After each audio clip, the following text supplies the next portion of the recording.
Сәлем баршаңызға. Бүгін сіздермен бір жасағанда өте дәмді болып шығатын песочный печеньеларды бірге дайындайтын боламыз.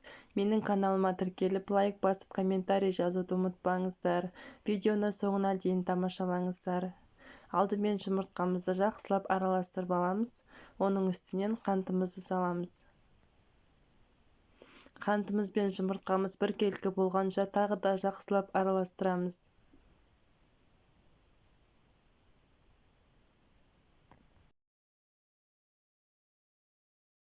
Қантымыз бен жұмыртқамыз толығымен араласып болғаннан кейін үстінен сұйық майымызды құйып, тағы да араластырып аламыз.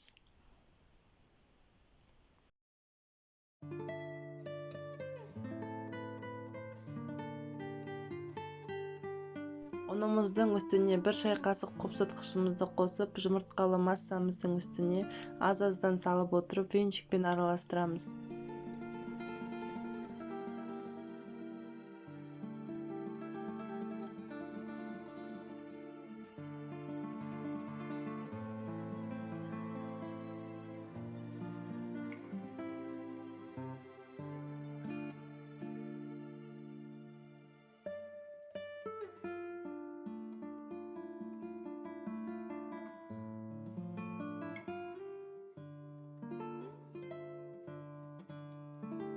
Ұнымыздың барлығын салып алғаннан кейін жұп-жұмсақ қылып қамыр илейміз.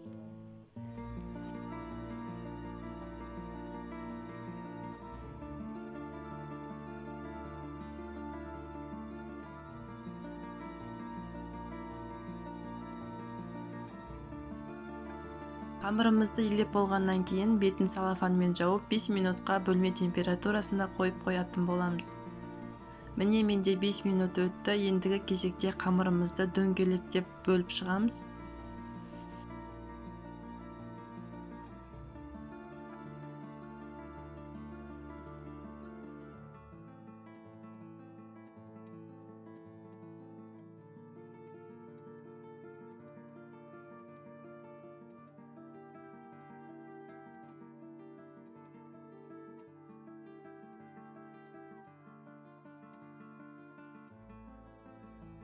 Дайын болған қамырларымызды өздеріңіз қалауларыңыз бойынша формаға салсаңыздар болады.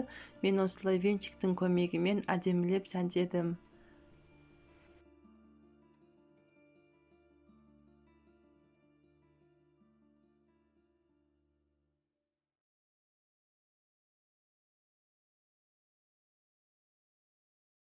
Дайын болған печеньеларымызды қантқа матырып, барлығын листқа тізіп шығамыз. Одан кейін қызып тұрған пеште 180 градуста 15-20 минутта пісіріп аламыз.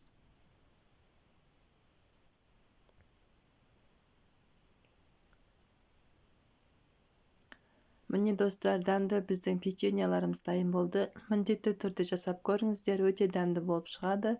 Баршаңызға ас болсын.